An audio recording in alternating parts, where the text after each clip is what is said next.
अस्सलामुअलैकुम। ECO401 economics की assignment number 1 जो कि फॉल 2021 की है, उसका सलूशन आज हम इस वीडियो में देखेंगे। तो अगर आप मेरे चैनल पर नए हैं तो मेरे चैनल को सब्सक्राइब करें और बेल के आइकन पर क्लिक करें। केस क्या है कि गवर्नमेंट ऑफ पाकिस्तान ने कंजप्शन ऑफ इंडिजीनियस किसे कहते हैं, ऐसी चीज़ जो पहले कभी नहीं बनाई गई हो, और environmental clean energy generation resource को जो है वो उसकी कंजप्शन पे एम्फसाइज़ कर रही है। Alternatively, Energy Development Board (AEDB) is established by the government, responsible for the growth of renewable energy sector. ये जो सेक्टर है ये रिन्यूएबल एनर्जी सेक्टर के बनाने का ज़िम्मेदार है। The advancement of alternative and renewable technology is among one of the top priority of the government. जो रिन्यूएबल टेक्नोलॉजी है वो गवर्नमेंट की जो है वो प्रायोरिटी है। सेवरल इनिशिएटिव जो हैं वो किए गए हैं ताकि कोई फेवरेबल इन्वायरमेंट को बनाया जा सके और जो अल्टरनेटिव रिन्यूएबल एनर्जी है उसको भी ग्रोथ उसकी की जाए। तो ये जो ARE सेक्टर है, alternative renewable energy sector in Pakistan, in order to control and make potential use of indigenous renewable energy resources, ये इसकी जो न्यू एनर्जी है उसको बनाने के लिए, रिसोर्सेज के लिए वो काम कर रहा है। सपोज डैट अब मेन बात की तरफ हम आते हैं कि जो quantity demanded and quantity supplied functions for the renewable energy resources are given below. Quantity demanded जो है वो इज़ इक्वल टू है वो 20,000 minus 3p and quantity supplied जो है वो 15,000 प्लस 2p है। p जो है वो प्राइस है रिन्यूएबल एनर्जी रिसोर्सेज का, QD quantity demand for renewable energy resources and QS is quantity supplied. अब हमें रिक्वायरमेंट क्या है कि हमने सबसे पहले करना है calculate the equilibrium price and equilibrium quantity of renewable energy resources. फिर नंबर सेकंड पे हमने calculate price elasticity of supply using point elasticity method using renewable energy sector in equilibrium, also interpret the result.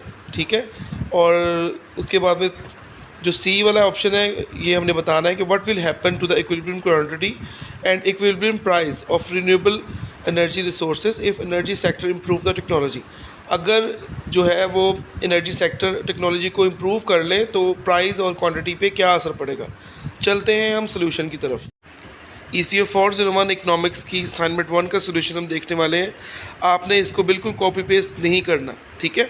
मैं अपनी हर video में बता रहा हूँ ताकि स्टूडेंट जो भी हैं वो अपनी इसको कॉपी पेस्ट ना करें, एज इट इज़ ना लिखें, ताकि उनके नंबर कम ना आए। चलें जी, क्वांटिटी डिमांडेड हमें बताई गई थी, इसकी वैल्यू ये है 20,000 minus 3p and quantity supplied है वो 15,000 प्लस 2p थी। ठीक है, अब रिक्वायरमेंट हमें पहला जो क्वेश्चन है कैलकुलेट करनी है equilibrium price and equilibrium quantity of renewable energy sector. पहले हम लोग हमें पता है इक्विलिब्रियम कब होता है, जब क्वांटिटी डिमांडेड जो क्वांटिटी सप्लाइड के इक्वल हो। इनकी वैल्यूज़ को पुट करें और इसको सिंप्लीफाई करके हमें जो प्राइस मिलेगी वो इक्विलिब्रियम प्राइस हमारी क्या होगी 1000। ठीक है, आप इसे ज़रा गौर से देख लें। इसको यहाँ पे 20,000 के पास जो है वो इधर से 15,000 इधर आ जाएगा और जो 3p वो प्लस हो जाएगा जाके, तो ये 5p and is equal to 5000p हो जाएगा और p जो इज़ इक्वल टू हो जाएगा 1000 के। अब हमें क्वांटिटी इक्विलिब्रियम क्वांटिटी हमें फाइंड करनी है। अब वैल्यू हम, क्योंकि हमें क्वांटिटी की इक्वेशन डिमांड को हमने देखना है, तो इसलिए हमें क्वांटिटी में इस इक्वेशन में हमें p की प्राइस जो है वो पुट करनी है।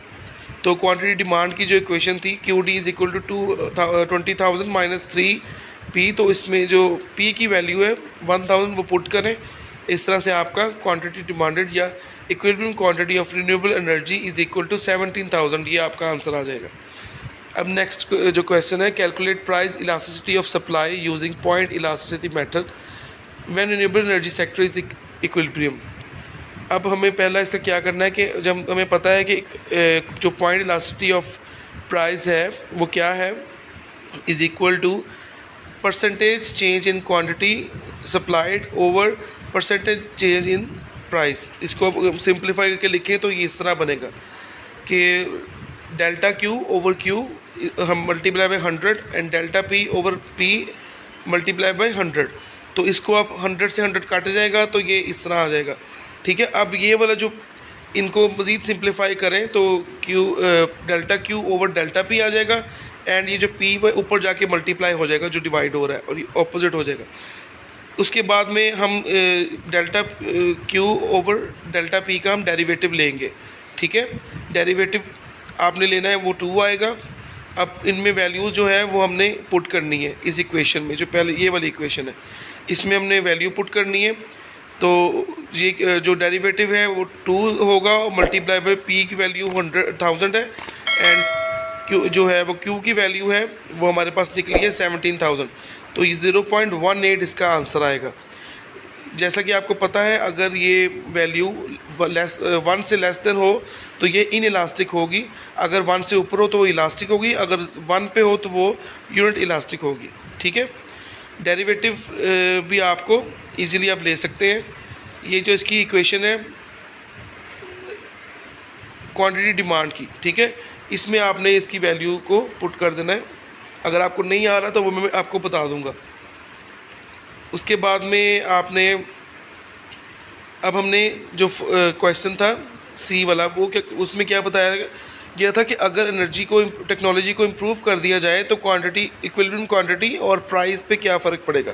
जैसे देखें, अगर रिन्यूएबल एनर्जी को जो इंक्रीज़ कर दिया जाए, टेक्नोलॉजी को इम्प्रूव कर दिया जाए, तो जो प्राइस है वो कम हो जाएंगे, हमें लीस्ट प्राइस में मोर क्वांटिटी मिलेगी, ठीक है। वो सस्ते दामों बनाएंगे और ज़्यादा मिकदार में बनाएंगे। तो आपने एक स्टेटमेंट्स लिख देनी है। अब इसके बाद में आपको मैं डेरिवेटिव बनाना भी बता देता हूँ, ताकि जो न्यू स्टूडेंट्स हैं उनको प्रॉब्लम ना आए। इस असाइनमेंट के एंड पे मैंने डेरिवेटिव को कैलकुलेट करने का भी तरीका बताया है कि जैसे कि हम लोगों ने क्वांटिटी सप्लाइड का लेना है, तो इसकी जो इक्वेशन पहले लेंगे डेरिवेटिव लेने के लिए, जो कि है Q S is equal to 15,000 plus 2p। तो 15,000 जो है वो कांस्टेंट है, इसलिए इसकी वैल्यू 0 आएगी। अब जो 2 है उस 2 के साथ 1 लगा दें, और p की जो वैल्यू है 1 - 1, ठीक है, या क्योंकि इसके साथ कोई और इसकी पावर नहीं है, तो वो बन जाएगी p0। तो p0 इज़ इक्वल टू होता है 0 के, तो इसलिए जो अकेला डेरिवेटिव हमारा वो आएगा 2, ठीक है। डेल्टा जो है क्यू ओवर डेल्टा पी का जो डेरिवेटिव होगा वो होगा 2, ओके।